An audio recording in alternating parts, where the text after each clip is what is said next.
팀원을 절대 칭찬하지 마라. 팀원이 잘했어도 칭찬하면 안 된다. 칭찬의 문제점은 두 가지다. 하나는 칭찬받기 위해서만 최선을 다하는 사람이 등장한다는 것이다. 이 사람들은 무의식적으로 상사에게 칭찬받는 일만을 하려고 하며 칭찬받지 못하는 일은 아무것도 하지 않는다. 또한 칭찬해주는 사람이 없으면 자신의 판단으로 움직이지 않게 되며 주체성이 결여된다. 두 번째 문제점은 칭찬이 작동하는 원리에서 찾을 수 있다. 칭찬은 상하 관계성에서 나온다. 윗사람이 아랫사람에게 하는 평가의 말이 칭찬이다. 예를 들어 카운슬링에 동행한 어린아이가 얌전히 있었다면 이를 칭찬하는 부모가 있을 것이다. 하지만 남편의 카운슬링에 동행한 아내에게 얌전히 있었다고 칭찬하지는 않는다. 이것은 아이와 어른을 대등하게 보지 않기 때문에 벌어지는 일이다. 이처럼 칭찬한다는 것의 기본 전제는 상대방과 나를 대등하게 보고 있지 않다는 것이다. 그렇다면 잘한 팀원에게는 어떤 식으로 마음을 표현해야 하는 것일까? 바로 그 사람의 공헌에 대해 감사함을 표현하는 것이다. 구체적으로는 그 일을 해준 덕분에 많은 도움이 되었어요. 고마워요.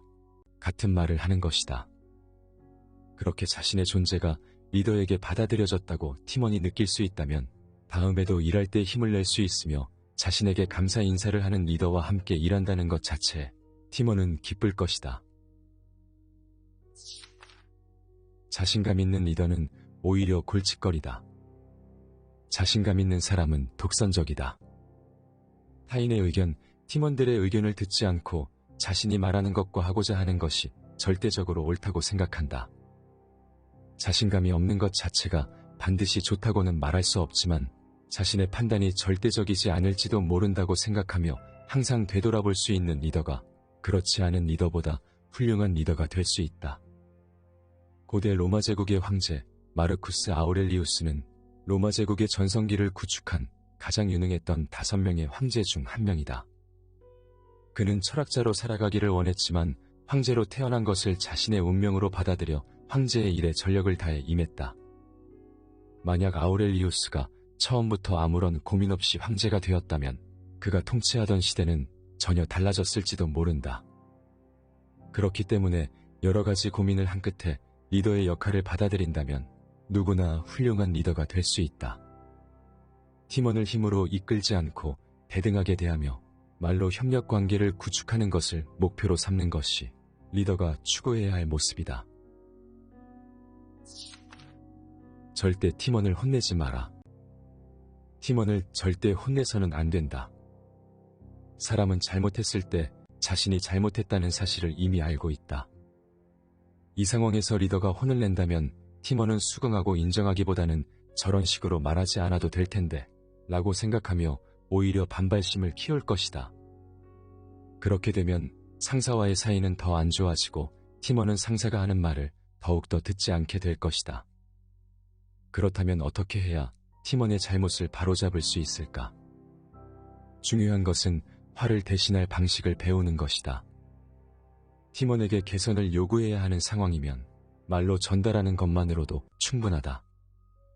이때 중요한 것은 바로 효과가 나타나길 기대해서는 안 된다는 것이다. 시간과 수고를 들여 천천히 말해야 한다. 급한 일이라면 바로 잡아야겠지만 그런 때라도 말로 하면 된다. 언뜻 보면 이 방법은 수고스럽고 효과도 더디게 나타날 수 있다. 하지만 수고를 들이지 않으면 좋은 리더가 될 수 없다. 팀원의 잘못은 리더에게 책임이 있다. 리더를 하다 보면 팀원이 계속해서 같은 실수를 반복하고 틀리는 경우가 있다. 이런 경우 지시 내용을 바꾸는 수밖에 없다. 같은 말을 반복하는데 늘 같은 문제가 생긴다면 지시 방식에 문제가 있는 것이다. 받아들이기 힘들 수 있으나 팀원이 몇 번이고 실수를 반복하고 제대로 해야 하는 일을 계속해서 못하고 있다면 상사에게 책임이 있다고 생각해야 한다. 자신의 지도 방식에 문제가 있다는 것을 인정하고 어떻게 지시하면 팀원이 지도를 받아들여서 발전할 수 있을지 생각하는 수밖에 없다. 가장 좋은 방법은 팀원과 직접 상담하는 것이다. 어떻게 하면 제대로 할 수 있을 것 같아요? 라고 물어보는 것이다. 리더의 입장에서는 이 정도 일이라면 할 수 있겠지라고 생각한 일이라도 팀원이 모르고 있는 경우는 얼마든지 있기 때문에 그런 부분에 대해 솔직하게 이야기 나눌 수 있는 관계를 만드는 것이 가장 중요하다. 팀원은 상사에게 못하겠다고 말하면 그런 것도 모르냐며 혼나거나 비난받지 않을까 걱정될 수도 있다. 그렇기 때문에 우선은 모른다거나 이해하지 못했다고 말하더라도 너를 낮게 평가하지 않을 것이라는 사실을 상대에게 전할 필요가 있다. 그러니까 못할 것 같은 일은 하기 전에 상담해 주기를 바란다고 실패하기 전에 상담해 줬으면 좋겠다고 말할 필요가 있다. 팀원에게 일을 시키는 방법. 팀원에게 지시할 때는 먼저 부탁과 명령을 구분해야 한다. 명령은 상대가 거절할 수 없는 방식이다. 그런 의미에서 이것 좀 하세요 혹은 해주세요도 모두 명령이다. 왜냐하면 상대방의 말을 거절하기 어렵기 때문이다. 이와 반대로 부탁은 상대에게 거절할 수 있는 여지를 남겨주는 방식으로 구체적으로는 두 가지 방식이 있다. 하나는 의문문이다. 즉, 이것 좀 해주지 않겠어요? 와 같은 것이다. 두 번째는 가정문이다. 이것을 해주면 큰 도움이 될 것 같습니다. 같은 방식으로 말하는 것이다.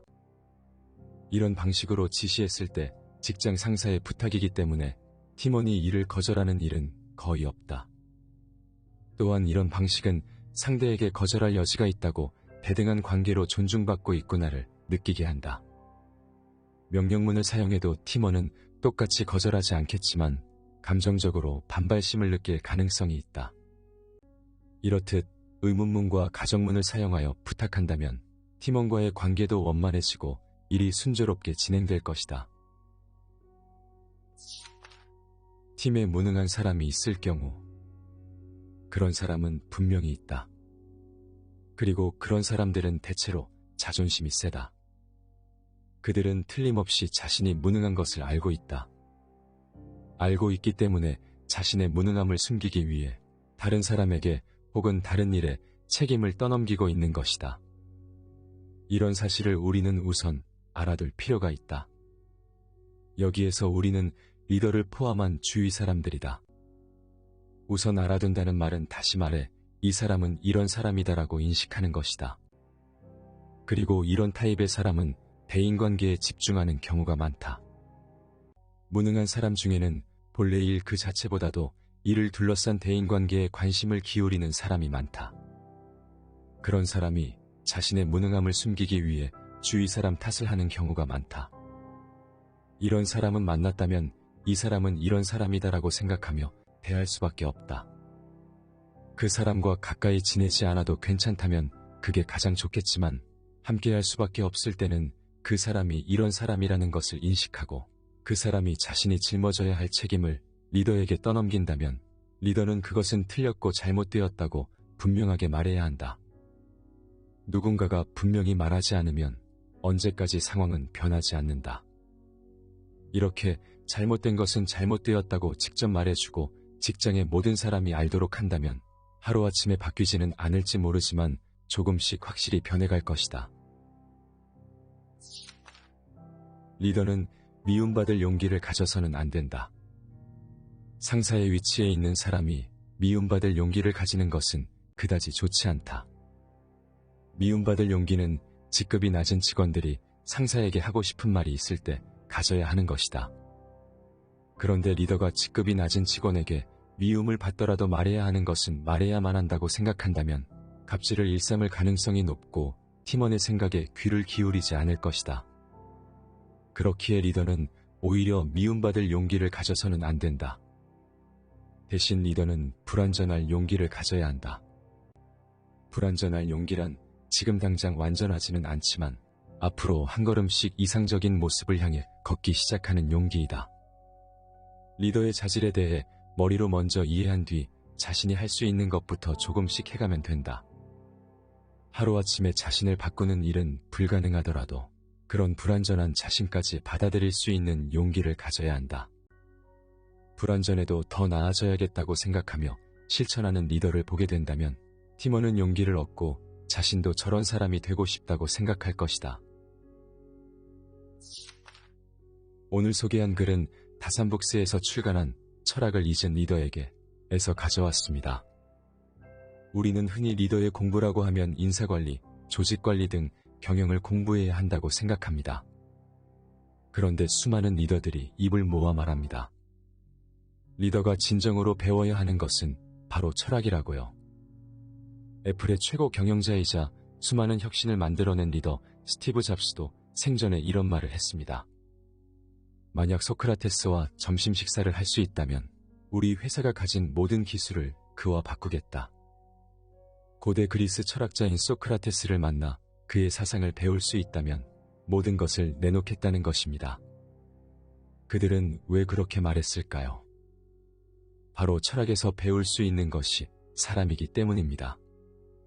즉, 철학을 공부하면 나와 타인에 대해 더 깊이 알고 이해할 수 있기에 여러 사람으로 구성된 조직을 운영하는 리더가 철학을 공부한다면 더 효율적으로 조직을 운영할 수 있게 되는 것입니다. 다만 이렇게 생각하실 수도 있습니다. 나는 리더가 아니니까 공부할 필요가 없겠네.